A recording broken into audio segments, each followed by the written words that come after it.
Welcome to my YouTube channel learn science with Ekta. आज का जो हमारा टॉपिक है वो फ्रेश टॉपिक है। मतलब पिछले वीडियोस में हमने बायोकेमिस्ट्री के बारे में ही बातें की थी, बायोकेमिस्ट्री के क्लासिफिकेशन के बारे में, उनके स्ट्रक्चर्स के बारे में, उनके एग्जांपल्स के बारे में बात की थी। आज का जो टॉपिक है हमारा दैट इज बीटी कॉटन, जो बायोटेक्नोलॉजी का एक टॉपिक है। ठीक है, ये एग्जाम पॉइंट ऑफ व्यू से इम्पॉर्टेंट है। ठीक है, तो बीटी कॉटन, ठीक है, कॉटन हम सभी को पता है कि रुई, ठीक है, कॉटन मतलब क्या, रुई।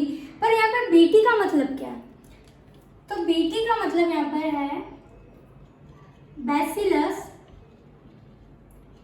thuringiensis। ठीक है, बैसिलस thuringiensis ये बीटी का मतलब है। B for bacillus, T for thuringiensis। Okay, अब ये बीटी है क्या? तो ये जो बीटी है यानी बैसिलस thuringiensis है, ये एक टाइप का बैक्टीरिया है। ठीक है, एक टाइप का बैक्टीरियम है। ठीक है, अब ये बैक्टीरियम में ऐसा क्या खास बात है जो हम इससे रिलेटेड पूरा टॉपिक पढ़ रहे हैं? तो खास बात यही है कि ये एक ऐसे टाइप का प्रोटीन बनाता है, एक ऐसे टाइप का प्रोटीन बनाता है जो कि कैसा होता है, टॉक्सिक। ठीक है, टॉक्सिक प्रोटीन बनाता है ये बैक्टीरिया, जो है वो टॉक्सिक प्रोटीन बनाता है। ठीक है, अब हमें समझ में आ रहा है कि प्रोटीन अगर बन रहा है तो इसके पास डीएनए तो होगा ही होगा। ठीक है, कैसे? हमारा सेंट्रल डोग्मा के अकॉर्डिंग, अगर आपको नहीं पता तो मैं बता दूं, सेंट्रल डोग्मा है डीएनए जो होता है हमारा, वो प्रोसेस करके, मतलब एक प्रोसेस होती है ट्रांसक्रिप्शन की, उस प्रोसेस से एमआरएनए बनाता है। ठीक है, और फिर एक प्रोसेस होती है ट्रांसलेशन की, और उस प्रोसेस से प्रोटीन बनाता है। मतलब अल्टीमेटली जो प्रोटीन बन रहा है वो डीएनए के थ्रू बन रहा है। ठीक है, तो यहाँ पर भी क्या मतलब होता है कि ये जो प्रोटीन है ये बैक्टीरिया में प्रेजेंट बैक्टीरिया में प्रेजेंट एक डीएनए है, उससे ये प्रोटीन बन रहा है। तो ठीक है, अब इस पर्टिकुलर प्रोटीन को बनाने के लिए कोई पर्टिकुलर जीन प्रेजेंट होगा। ठीक है, मान लो वो जीन यहाँ पर प्रेजेंट है।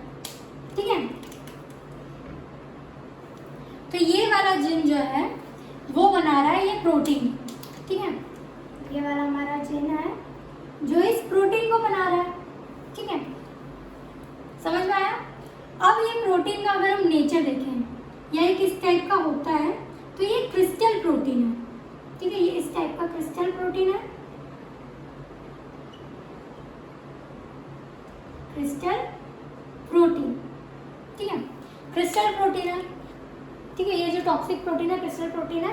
अब इस प्रोटीन का कुछ ना कुछ तो नाम देना होगा, तो नाम के लिए क्या हुआ, नामकरण करने के लिए ये CRY, क्रिस्टल से CRY ले लिया गया और यहाँ पर नाम दे दिया क्राय प्रोटीन। ठीक है, इस प्रोटीन का नाम क्या दे दिया, क्राय प्रोटीन। अब ये जो क्राय प्रोटीन बना रहा है जिन, ठीक है, जो जिन इस क्राय प्रोटीन को बना रहा है उसका नाम दे दिया क्रायजिन। क्या नाम दे दिया, क्रायजिन। तो समझ में आ गया कि ये बैसिलस thuringiensis एक टाइप का बैक्टीरिया है जो कि टॉक्सिक प्रोटीन प्रोड्यूस करता है, और वो प्रोटीन कैसे होते हैं, क्रिस्टल प्रोटीन होते हैं।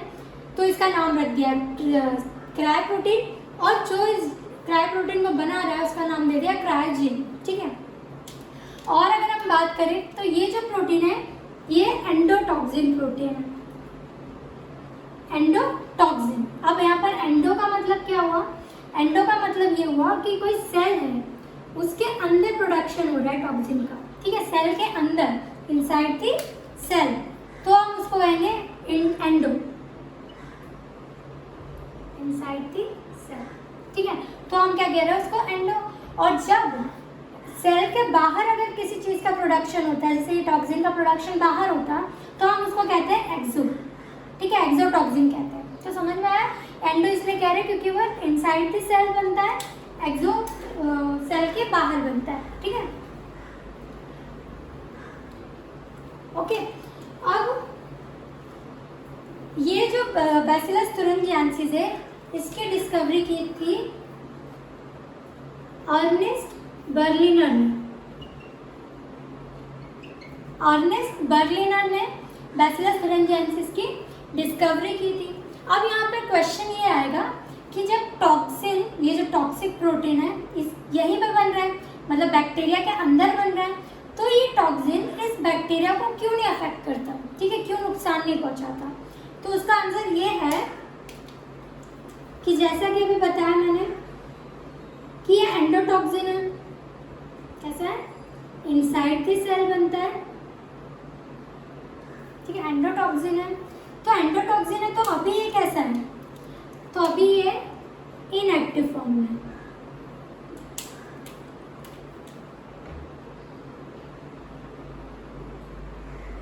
कैसा है? इनएक्टिव फॉर्म में। तो अब इनएक्टिव फॉर्म में है तो इसको क्या कहेंगे? प्रोटॉक्सिन। इनएक्टिव फॉर्म में तो इसका नाम है प्रोटॉक्सिन, ठीक है। और फिर ये इसका एक्टिवेशन होगा, ठीक है, इसका क्या होगा? एक्टिवेशन, ये एक्टिव हो जाएगा। तो एक्टिव होने के लिए क्या चाहिए? इसको कोई कंडीशन चाहिए कि तभी मैं एक्टिव हो पाऊंगा। तो इसकी कंडीशन ये रहती है कि इसको अल्कलाइन कंडीशन चाहिए, ठीक है, अल्कलाइन कंडीशन चाहिए, तभी ये जाकर एक्टिवेट होगा, ठीक है, तभी ये एक्टिवेट होगा और अपना काम करेगा। पर बैसिलस थुरिंजिएंसिस में इसको अल्कलाइन कंडीशन नहीं मिलती है, बैसिलस थुरिंजिएंसिस में एसिडिक कंडीशन होती है, और इसको एक्टिव होने के लिए, मतलब हमारे टॉक्सिन को एक्टिव होने के लिए अल्कलाइन कंडीशन चाहिए। इसलिए बैसिलस में ये यहाँ तक इतना प्रेजेंट रहता है, ठीक है, मतलब प्रोएक्टिव फॉर्म में रहता है, प्रो टॉक्सिन फॉर्म में रहता है। लेकिन जब इसे कंडीशन मिलती है, अल्कलाइन कंडीशन, तब ये कहीं जाकर एक्टिव होता है और अपना काम करता है, ठीक है। तो इसीलिए ये बैसिलस थुरिंजिएंसिस के अंदर प्रोड्यूस होने के बावजूद उसे कोई हार्म नहीं करता, ठीक है। तो ये बैसिलस के बारे में था। सबसे पहले तो बीटी का फुल फॉर्म कि बैसिलस थुरिंजिएंसिस, उसका मतलब फुल फॉर्म है, ये जो बैसिलस थुरिंजिएंसिस है एक टाइप का बैक्टीरिया है जो कि टॉक्सिक प्रोटीन प्रोड्यूस करता है, जिसका नाम है क्राई प्रोटीन, ठीक है। क्राई कहाँ से लिया? क्योंकि ये क्रिस्टल प्रोटीन है, इसलिए CR वहाँ से हमने ले लिया, ठीक है। प्रोटीन है तो वो अल्टीमेटली किसी जिन से ही बन रहा होगा, तो उस जिन का नाम दे दिया क्राई जिन। और ये जो प्रोटीन है ये कैसा होता है? एंडोटॉक्सिन होता है, इनसाइड द सेल होता है। पर वहाँ बैसिलस थुरिंजिएंसिस में ये क्यों नहीं अफेक्ट करता, उसे क्यों किल नहीं कर देता? क्योंकि ये इनएक्टिव फॉर्म में प्रेजेंट होता है, दैट इज प्रोटॉक्सिन फॉर्म में। पर जब इसे अल्कलाइन कंडीशन मिलेगी, इसकी फेवरेबल कंडीशन, तब ये कहीं जाकर एक्टिव हो जाएगा और अपना काम करेगा, ठीक है।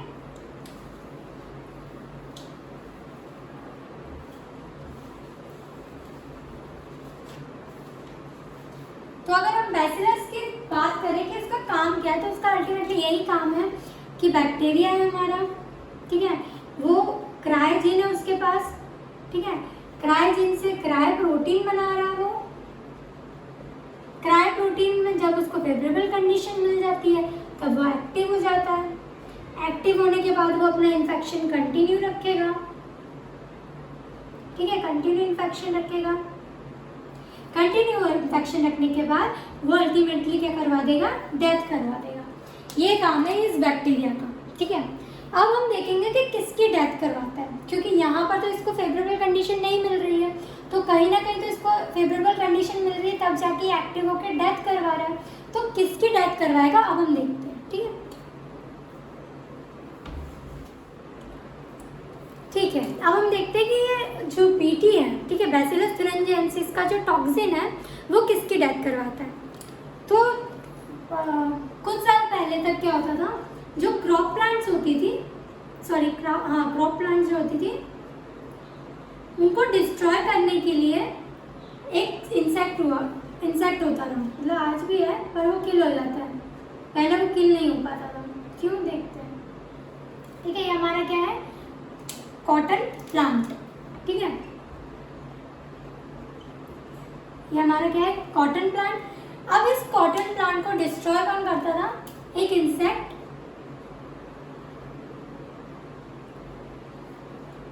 ये इंसेक्ट है हमारा, जिसका नाम है बॉल वॉर्म। क्या नाम है? बॉल वॉर्म, ठीक है। तो ये इंसेक्ट क्या करता था? ये क्रॉप प्लांट को पूरी तरह से डिस्ट्रॉय कर देता था, खा जाता था, ठीक है। तो पहले क्या था, बहुत सारे केमिकल इस पे यूज़ किए गए, बहुत सारे पेस्टिसाइड्स इस पे यूज़ किए गए, कोई असर नहीं पड़ा, ये किल नहीं हुआ, मतलब इन सारी चीज़ों से भी ये किल नहीं हुआ, ना केमिकल से, ना पेस्टिसाइड से, ना कुछ। तो ये क्या करता था, कॉटन प्लांट को पूरी तरीके से बर्बाद कर देता था। तो अब कॉटन प्लांट्स को बचाने के लिए हमें इसको किल करवाना पड़ेगा, और इसकी किलिंग के लिए ही, मतलब इस इंसेक्ट को किल करवाने के लिए ही बीटी कॉटन का प्रोडक्शन हुआ, डिस्कवरी हुई। ठीक है, कैसे? तो प्लांट ये जो कॉटन प्लांट था, इसका जेनेटिक मॉडिफिकेशन करवा के, क्या करवाया गया? Genetic modification. अब जेनेटिक मॉडिफिकेशन क्या होता है? तो जेनेटिक मॉडिफिकेशन ये होता है कि जब डीएनए में हम कुछ चेंजेस करवाते हैं, ठीक है, डीएनए में कुछ चेंजेस करवाया तो उस प्रोसेस को हम जेनेटिक मॉडिफिकेशन कहते हैं। ठीक है, तो जेनेटिक मॉडिफिकेशन किसकी करवाई हमने? प्लांट की, प्लांट के जीनोम की। ठीक है, ये प्लांट जीनोम है, ये हमारा प्लांट है, उसका जीनोम। ठीक है, अब इस प्लांट के जीनोम में हमने क्रायोजिन था, क्रायोजिन बताया था ना, बीटी मतलब बैसिलस thuringiensis में क्या था? क्रायोजिन प्रेजेंट था। वो क्रायोजिन क्या बनाता था? क्रायोप्रोटीन, और वो प्रोटीन कैसा था? टॉक्सिक। ठीक है, टॉक्सिक मतलब जहर बनाता था। तो इस क्रायोप्रोटीन को इस जीनोम में इंसर्ट करवा दिया गया। क्या करवा दिया गया? इंसर्ट करवा दिया गया। तो कैसे जीनोम बनेगा?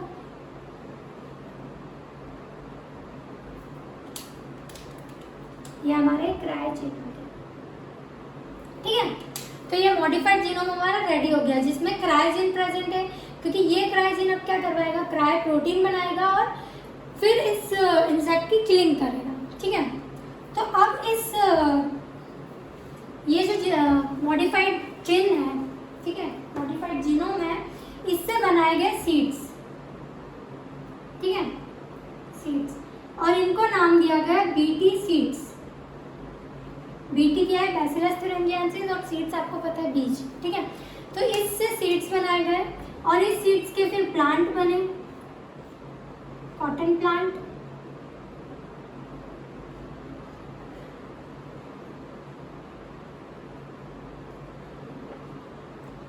एग्जाम में ना डायग्रामेटिक रिप्रेजेंटेशन बहुत अच्छा होता है। डायग्राम बना के अगर आप कुछ चीज़ समझाते हो एग्जाम में तो अच्छा होता है, स्पेशली बायोलॉजी में।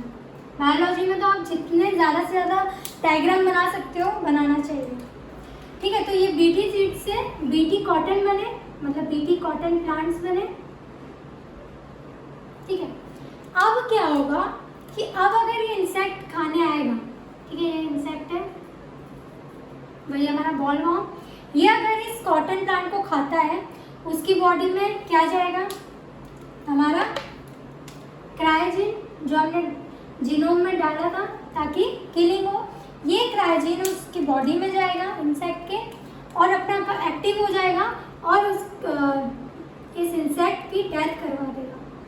ठीक है, अब डेथ करवा देगा। अब यहाँ पर क्वेश्चन आया कि ऐसा क्या हुआ इसकी बॉडी में क्रायोजीन जाने के बाद जो इसकी डेथ करवा दी गई, तो वो हम पढ़ते हैं। ठीक है, ये समझ में आ गया कि कॉटन प्लांट्स को डिस्ट्रॉय करने के लिए एक इंसेक्ट था बॉलवर्म, जिसपे कोई भी केमिकल या पेस्टिसाइड्स वर्क नहीं करते थे। इसलिए क्या किया गया, साइंटिस्ट ने इस प्लांट के जीनोम में क्रायोजीन को इंसर्ट करवाया गया, और उससे BT seeds, BT cotton plant बनाए गए, और उस बीटी कॉटन प्लांट को जब ये इंसेक्ट खाएगा तब जाके उसकी डेथ हो जाएगी। अब हम यहाँ पर देखते हैं कि क्रायोजीन ने इसकी बॉडी के अंदर क्या मतलब चेंजेस किए जिससे इसकी डेथ हो गई। ठीक है, तो हमने पहले बात की हुई थी कि ये जो टॉक्सिन है, ये कैसा है? एंडोटॉक्सिन है। ठीक है, एंडोटॉक्सिन ये किस फॉर्म में प्रेजेंट होता है? बैसिलस के अंदर, बता चुकी हूँ। इनएक्टिव फॉर्म में, इनएक्टिव फॉर्म में है मतलब कैसा है? प्रोटॉक्सिन है, इनएक्टिव फॉर्म में है। ठीक है, उसको एक्टिव होने के लिए एक कंडीशन चाहिए थी, वो कंडीशन कौन सी थी? वो कंडीशन थी एल्कलाइन कंडीशन, ठीक है, एल्कलाइन कंडीशन थी तब वो जाकर एक्टिव हो जाता। बीटी में मतलब बैसिलस thuringiensis में वो इनएक्टिव फॉर्म तक था, यहाँ तक था, उसको एक्टिव होने के लिए कोई कंडीशन नहीं मिल रही थी, ठीक है। तो अब ये जो इंसेक्ट है, ठीक है, ये जो इंसेक्ट है हमारा, इसका जो गट है उसके अंदर अल्कलाइन कंडीशन मिलती है, ठीक है। कैसी कंडीशन मिलती है? Alkaline condition. अब अल्कलाइन कंडीशन मतलब पीएच कितना होगा यहाँ पर? तो पीएच होगा 7 to 8, ठीक है। पीएच कैसा होगा? 7 to 8। इसको यहाँ पर मतलब सॉरी इंसेक्ट का जो गट है उसके अंदर अल्कलाइन कंडीशन मिलती है, वहाँ का पीएच होता है 7 to 8। तो क्या करता है, अब कॉटन बीटी कॉटन बनाया गया, ठीक है। बीटी कॉटन प्लांट को इस इंसेक्ट ने खाया, खाने के बाद जो जीनोम में हमने क्रायोजेन डाला था, तो वो क्रायोजेन यहाँ पर आके उसको कंडीशन मिल जाएगी कि वो अल्कलाइन कंडीशन मिल जाएगी। मतलब क्रायोजेन है, सॉरी एक सेकंड, क्रायोजेन है हमारा, उसने उस बीटी कॉटन में भी क्या करा, क्राय प्रोटीन बनाया, ठीक है। अब क्राय प्रोटीन इनएक्टिव फॉर्म में था, लेकिन जैसे ही इंसेक्ट ने खाया तो ये जो क्राय प्रोटीन था इसको अल्कलाइन कंडीशन मिल गई और ये कैसा हो गया, एक्टिव हो गया, ठीक है, एक्टिव हो गया। अब एक्टिव होने के बाद क्या किया कि ये जो इंसेक्ट के जो गट लेयर थी, एपिथेलियल लेयर, एपिथेलियम लेयर, ये गट है उसका, ठीक है, वहां पर रिसेप्टर्स प्रेजेंट होते हैं, ठीक है। क्या होते हैं?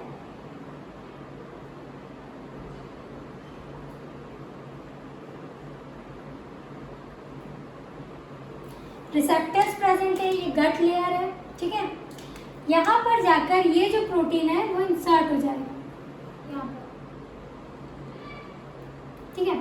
ये प्रोटीन इंसर्ट हो गया, जब अटैच हो गया यहाँ पर तो ये क्या करता है, इस गट लेयर में प्रोलिफरेशन कराना शुरू कर देता है, ठीक है। प्रोलिफरेशन मतलब कि होल्स बनाना शुरू कर देता है, ठीक है।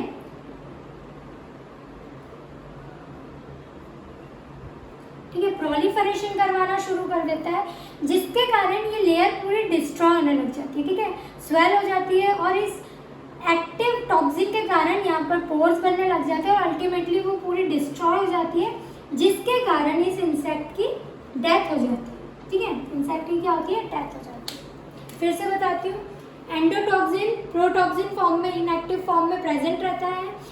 यहाँ पर इंसेक्ट के गट में उसको अल्कलाइन कंडीशन मिल जाती है, जिसके कारण वो एक्टिव हो जाता है। एक्टिव होने के बाद वो क्या करता है, उसकी बॉडी में गट लेयर में प्रेजेंट रिसेप्टर से अटैच हो जाता है और फिर वहाँ पर होल्स बनाना शुरू कर देता है, ठीक है। ये होल्स बनाना शुरू कर देता है, जिसके कारण स्वेलिंग हो जाती है और पूरी तरीके से लेयर डिस्ट्रॉय हो जाती है, जिसके कारण इस इंसेक्ट की डेथ हो जाती है, ठीक है। तो बीटी कॉटन में हमने सिर्फ दो बैक्टीरिया के एक बैक्टीरियम के बारे में बात की और एक इंसेक्ट के बारे में बात की, ठीक है। बैसिलस thuringiensis जो है वो बैक्टीरियम है, जो यूजफुल बैक्टीरियम है, जिसके कारण हमें ये टॉक्सिन मिल रहा है, ठीक है, इस इंसेक्ट को किल करने के लिए। अब इस इंसेक्ट को क्यों किल करना ज़रूरी था, क्योंकि ये हमारी क्रॉप्स को, कॉटन क्रॉप्स को ख़राब कर रहा था, ठीक है, और कोई भी केमिकल इसको किल नहीं कर पा रहे थे, इसलिए हमने इस बीटी कॉटन को बनाया, जिससे जाकर इसके गट लेयर में वो अटैच हो सके, एक्टिव हो सके और अल्टीमेटली इस इंसेक्ट की किलिंग करवा सके, ठीक है। तो ये था हमारा बीटी कॉटन वाला टॉपिक, जो कि कंप्लीट होता है। आई होप आपको ये वीडियो पसंद आया होगा और तब तक के लिए take care and bye bye.